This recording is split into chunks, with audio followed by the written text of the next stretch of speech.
সবার অংশগ্রহণে জুলাই অভ্যুত্থানের নেতৃত্ব দিয়েছে বাংলাদেশ জাতীয়তাবাদী ছাত্রদল। কিন্তু পরে একটা পক্ষ জুলাইয়ের সফলতার শতভাগ দাবি করায় ঐক্যবদ্ধতায় ভিন্নতা এসেছে।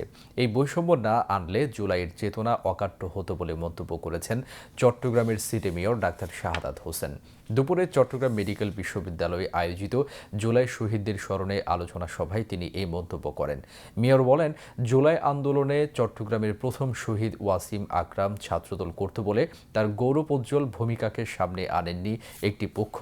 জুলাই আন্দোলনকে উপজীব্য করে রাখতে নগরের বিপ্লব উদ্যানে জুলাই জাদুঘর স্থাপনে সিটি কর্পোরেশন চিন্তাভাবনা করছে বলে জানান সিটি মেয়র।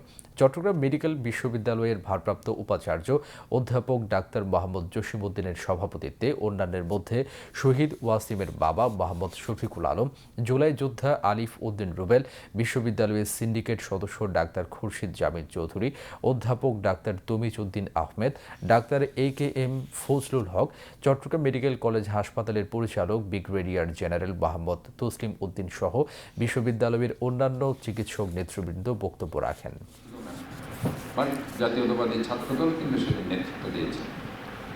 আমাদের বর্তমান প্রধানমন্ত্রীর জনাব তারেক রহমানের কথাগুলো দেখেন, ভিডিও বার্তাগুলো দেখেন, উনি সবসময় কিন্তু আন্দোলনের পক্ষে থাকার জন্য সবাইকে বলেছেন। জুলাই অগাস্টের পরে শেখ হাসিনা বিদায় নেওয়ার পরে যে আন্দোলনের যে সাকসেসটা, যখন একটা গোষ্ঠী যখন বলে এটা কমপ্লিটলি আমরা করেছি, তখন এই প্রবলেমটা হয়ে গেছে। মানে সমস্যাটা দাঁড়িয়েছে এখানে, এই 100% আমাদের বলতে গিয়ে কিন্তু আজকে এই জুলাই অগাস্টে যে আমরা একটা কনক্লুশন কিংবা একটা রেজাল্ট আমরা আশা করেছিলাম, সেটা হয়তো বা আমরা পাইনি অথবা পাচ্ছি না।